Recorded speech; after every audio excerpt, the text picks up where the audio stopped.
ইন্ডিয়াকে নমস্কার না করে কোন বাপের বেটা বাংলাদেশ রাজনীতি করতে পারবে না। কাতার বলেন, দিল্লি বলেন, সব জায়গায় যেখানেই বলেন, কারণ তাদের আমেরিকা আব্বা এখন তাদের তালাক দিছে, এক তালাক দিয়ে দিছে।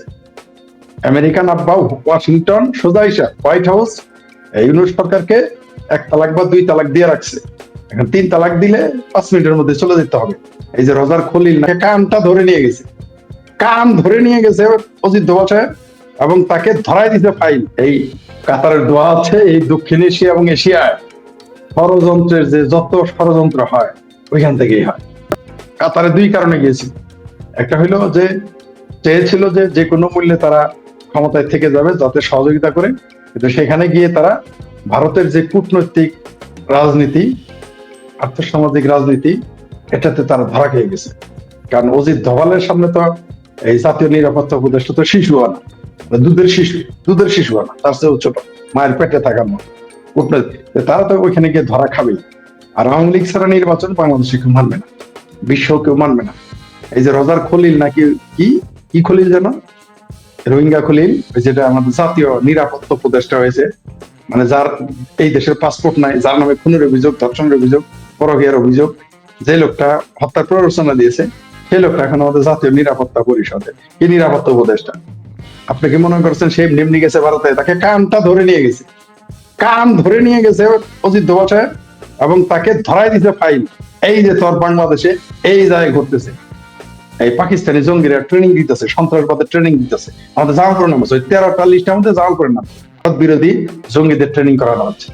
সরকার 7 দিন টিকবে। আমেরিকান আব্বা ওয়াশিংটন সোজা হিসাব হোয়াইট হাউস ইউনুস সরকারকে এক তালাক বা দুই তালাক দিয়ে রাখছে। এখন তিন তালাক দিলে 5 মিনিটের মধ্যে চলে যেতে হবে। বাংলাদেশে দুইটা একটা দল এবং বিদেশের হোয়াইট হাউস যদি তাকে 5 তালাক দেয় তাহলে তো কথাই নেই, তো 5 মিনিট টিকবে এই সরকার। এখনো 5 তালাক দেয় নাই, 2 তালাক দিয়ে রাখছে ইউনুস সরকারকে। আর বিএনপি যদি 5 তালাক দেয় জামাতকে বা ইউনুসকে, যেদিন 5 তালাক দিবে 3 দিন, আমি বলে দিই আপনাকে, বিএনপি যেদিন জামাত এবং ইউনুস সরকারকে 5 তালাক দিবে তখন 7 দিন এই সরকার টিকবে সর্বোচ্চ, এতে চলে যেতে হবে, বিদায় নিতে হবে। ওই ভারত বিরোধিতা ওটা হলো মুখের কথা, চাপা, এগুলো তো আমরা জানি। ওগুলো মিলকে ঝুঁকে জনগণ, কারণ তাদের যে কর্মী তৈরি করেছে একটা বিশাল বাহিনী ভারত বিরোধী, তো তাদের ভারত বিরোধী স্লোগান জামাতের বাবার ক্ষমতা আছে যে ভারতের সাথে আপোষ না করে ক্ষমতা গ্রহণ করবে, ক্ষমতা গ্রহণে যাইতেই পারবে না, ভারতের সাথে আপোষ না করে টিকতে পারবে। আপনার মনে আছে তো, এই জুলাই আগস্টের আন্দোলনের পরে কিন্তু জামাত গিয়েছিল ভারতে, মনে আছে? যখন রোহিঙ্গাদের বাংলাদেশে ঢোকা, রোহিঙ্গারা পালে পালে রোহিঙ্গা ঢুকে, সবার আগে জামাত দিল্লি গেছিল, এমনকি মির্জা ফখরুল সাহেব বার্মাতে গিয়েছিল। এগুলোতে তাদের কর্মীরা খবর রাখে না, তাদের কর্মীরা তো মনে করে যে এরা সব দেবতা ফেরেশতা, এরা কোনো সিটিং তাদের সাথে করবে না। আপনি জিজ্ঞেস করেন মির্জা ফখরুল সাহেবকে সে বার্মা গিয়েছিল কেন গিয়েছিল? যখন পালে পালে ও শুধু শুধু বিএনপি মির্জা ফখরুল জানে, জামাতের লোক বার্মাও গিয়েছিল। কেন তখন বার্মার ভারত গিয়েছিল? শক্তিগুলো চাচ্ছে, পাকিস্তান চাচ্ছে, তুরস্ক চাচ্ছে বাংলাদেশের মুক্তিযুদ্ধের পক্ষে এবং বিপক্ষ শক্তি একটা মারামারি লাগবে এবং মৌলবাদী শক্তি এখানে যোগ দেয়। তখন এই দেশে একটা সিভিল ওয়ার হলে নির্বাচনটা আলাদা কথা, কারণ নির্বাচনটা হলো একটা বোয়াস।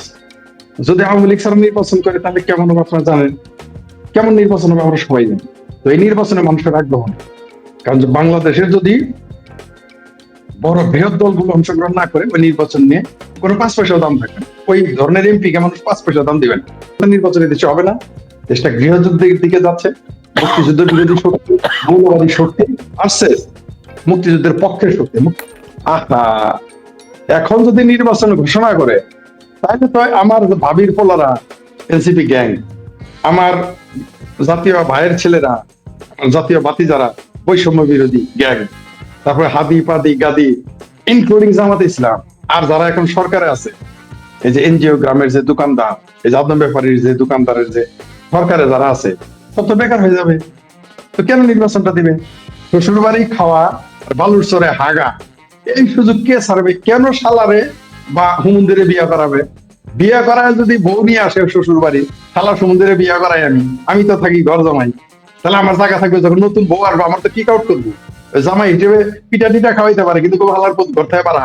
এরা তো তাই, এরা তো ঘর জামাই, যারা এখন আছে তো ঘর জামাই। পোলা যখন বিয়ে করবো ভাতিজা যখন বিয়ে করে বউ নিয়ে বলতে, বউ তো এই ঘরের মালিক, বউ তো বের করে দিবে এদের, তারা তো নির্বাচন চাইবে না, এটাই স্বাভাবিক।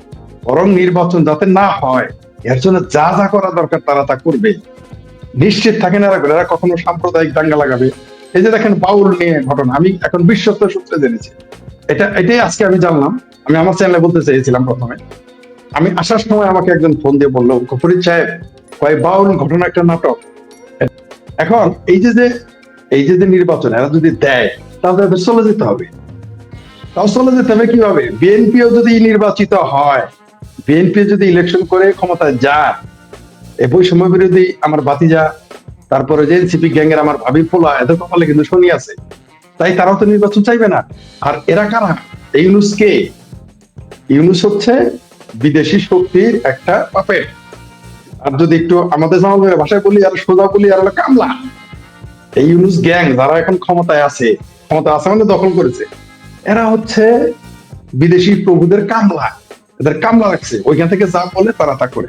এখন বিএনপি একটা বড় শক্তি, তারেক রহমান এখন ওই যে যেটা সন্দেহ করেছিলাম তার পাসপোর্ট ইংলিশ, নইলে আপনি একটা জিনিস খেয়াল করেন, 17 মাস 6 মাস পরে 7 মাস পরে যখন তারেক রহমান আসেন, আমি তখনই বলেছিলাম নিশ্চয়ই তার পাসপোর্ট ব্রিটিশ, নইলে সে আসে না কেন।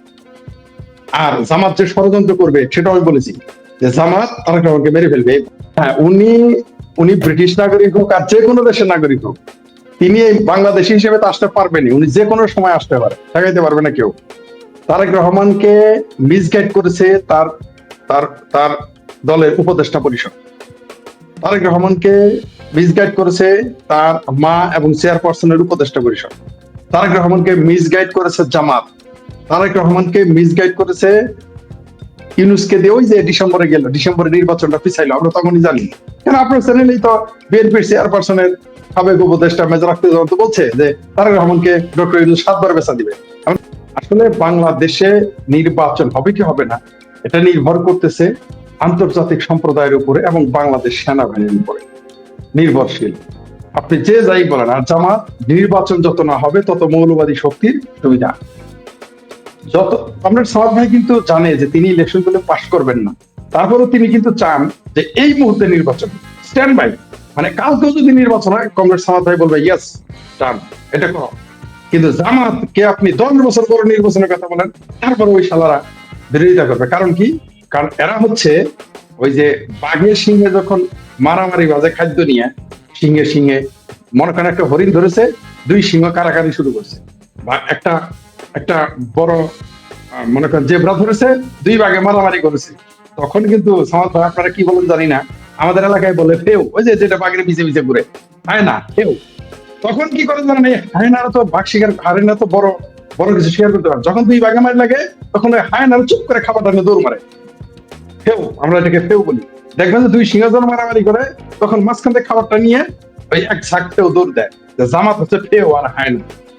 এরা এই সুযোগের অপেক্ষা করছিল যে বাঘ চলে যাক, সিংহ চলে যাক, বা বাঘ সিংহে মারামারি করুক, আমি মাঝখান থেকে টুক করে খাবারটা নিয়ে নেবো।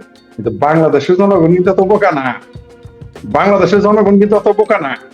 কমরেড সামাদ ভাইয়ের 50 জন লোক হলে কিন্তু লেখে জনসভা যে যে আজকে মার্ক্সবাদী পার্টির জনসভা, জামাত কিন্তু আজও জনসভা লেখার মুরুদ নাই, তাদের 5 লাখ হলেও লিখতে হয় বালাজারি সালাজারি খালাজারি, জামাতে অনুষ্ঠান করে লিখতে হয় ইসলামী জলসা।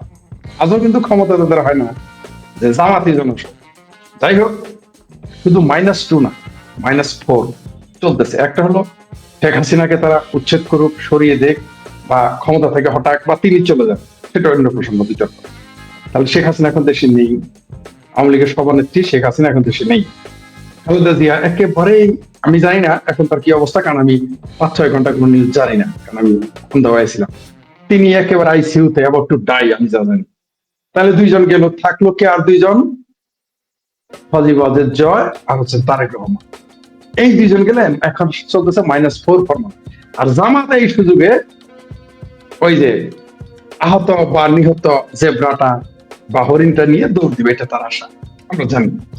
তারা কখনোই নির্বাচন চাইবে না, কারণ এরা জানে নির্বাচন হলে চাপা যতই মারুক এদের জামানত থাকবে না।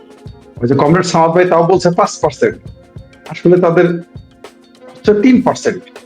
5% নিয়ে তারা যে ভাব দেখায়, ক্ষমতায় যদি যেতে পারে এরা কি করবে, এখনই তারা বলে টিউনো ওসি ডিসি তার কথা উঠবে আর বসবে। এখনই বলে, এখনই তারা বলে যে তারা যা বলবে তাই হবে। 3% সমর্থন নিয়ে বলে তারা আল্লাহর রসুলের চেয়ে বড় হয়ে গেছে, বলে যে সূর্য তাদের জন্য দাঁড়ায় থাকবে। কয়দিন পরে বলবে যে আল্লাহ অলরেডি তো বলেই যে আল্লাহ তাদের পার করছে, মানে তাদের আল্লাহকে আনতে হবে না। তারা পাশ করার জন্য আল্লাহকে ডাইকে আনে, ইসলামকে ডাইকে আনে, কবর ডাইকে আনে, ফুলসিরাত ডাইকে আনে, বেহেশত ডাইকে আনে, দোজক ডাইকে আনে। তারপরে জনগণ এদের ভোট দেয় না কেন? কংগ্রেস সামাদ ভাই প্রশ্ন আপনার কাছে রেখে গেলাম, আপনার আলোচনার সময়টা পাবেন কেন তারপর জনগণ তাদের ভোট দেয় না। আর এরা যে ষড়যন্ত্রটা করেছে এবং ভবিষ্যতে আরো ষড়যন্ত্র করবে খালেদা জিয়া, এটা দুঃখের কিছু না, ক্ষোভের কিছু না। মানুষ বয়স হলে মারা যাবে ন্যাচারালি। আমার যে বয়স, আমি এখনই মারা যেতে পারি, উনি তো আমার সাথে অনেক বেশি বয়স, মারা যেতেই পারে। আমার বাবা তো তার চেয়ে কম বয়সে মারা গেছে, আমার মা তো তার চেয়ে কম বয়সে মারা গেছে, সুতরাং মারা যেতেই পারে। তখন দেখবেন এই জামাত কি ষড়যন্ত্রটা করে নির্বাচন বানচাল করার জন্য। খুব শখ করেছিলাম কমরেড সামাদ ভাই ঢাকায় নির্বাচন করবে, আমিও ঢাকায় নির্বাচন করবো আশা করেছিলাম, কিন্তু মনে হয় নির্বাচনটা হবে না। আমি জানি না নির্বাচন হবে কিনা। এখন মনে করেন যে আমাদের এই দেশে যে সাম্রাজ্যবাদী শক্তি যেভাবে তাদের ষড়যন্ত্র বাস্তবায়ন করতেছে, প্রথমে তারা মৌলবাদ উস্কে দিচ্ছে, পাশাপাশি তারা যে কাজটা করতেছে, যেটা কমরেড সামাদ ভাইয়ের শেষ অংশ শুনলাম, মুক্তিযুদ্ধকে তারা বিতর্কিত করতেছে প্রতিদিন। এরা জানে মুক্তিযুদ্ধকে বিতর্কিত করলে মুক্তিযুদ্ধের পক্ষের শক্তি ডেসপারেট হয়ে যায়। অলরেডি আমাদের একজন সাংবাদিক, যিনি অন্তত একটা ব্যক্তি আছেন যিনি জুলাই সন্ত্রাসের পক্ষেও ছিলেন এই আন্দোলনের, অলরেডি তিনি বলে ফেলেছেন যে জামাতকে শুধু শাস্তি না দেশ করা দরকার। একেবারে লাইভ টিভিতে বলে ফেলছে। আমরা অবাক হয়ে গেলাম, তিনি অত্যন্ত ভদ্রলোক, মানে কম ক্ষোভে দুঃখে কথা বলে যে বুঝছেন তো। হ্যাঁ হ্যাঁ হ্যাঁ, জি জি জি, মানে কম দুঃখে কথা বলে নাই, মানে পি দিয়ে শব্দ উচ্চারণ করছে জামাতের এটা করা উচিত, কম দুঃখে এটা বলেছে। তার মানে কি, ওইখানে আমি শেখ করে থাকলে ওই হারাম দাদার কলিজা ছিঁড়ে ফেলাতাম, যখন সে মুক্তিযুদ্ধ নিয়ে কথা বলতো। টকশো মকশো আইন গোষ্ঠী বাড়ে হয়ে যায়, বুঝতে পারছেন? বাংলাদেশের জামাতিরা, হেফাজতিরা, স্বাধীনতা বিরোধীরা, এরা এত উজায় গেছে, যে এত উজাইছে, ওই যে বানের পানিতে চান্দা মাছ উজাইলে যেমন, তার কিনা মাছ উজাইলে যেমন, এদের উজানে কিন্তু জনগণ ঠিক করবে। এই যে আরেকটা আছে কি যেন, আরেক বদমাশ, মানে প্রতিদিন দেখবেন মুক্তিযুদ্ধের বিরুদ্ধে নয়া নয়া ব্যক্তি আসতেছে, নয়া নয়া ইতিহাস নিয়ে আসতেছে। মানে সবগুলো মনে হয় যে এরা তো বাংলাদেশি না, এরা বোধহয় বিহারির বাচ্চা। তাও কি ভারতীয় বিহারি না, মনে হয় পাকিস্তানের খাস বিহারির বাচ্চা। সব হারামজাদার পয়দা হয়েছে মোহাম্মদপুর বিহারি ক্যাম্পে, এমন ভাবে তারা বয়ান দেয়। আমি শিওর ওই লোকটা যখন টকশোতে ছিল, ওই জায়গায় যদি কমরেড সামাদ ভাই থাকতো, ওর একটা কিক মারতে দেয়, আমি নিশ্চিত এগুলো মেনে নিতে পারতাম না। যাই হোক, আমরা অনেকে অভিযোগ করি যে আমাদের কেন টকশোতে বাংলাদেশের টিভি মিভি ডাকে না, না ডাকে ভালোই করছে, কারণ এগুলো আমরা বরদাস্ত করতে পারবো না, আমরা এগুলো সহ্যই করতে পারবো না।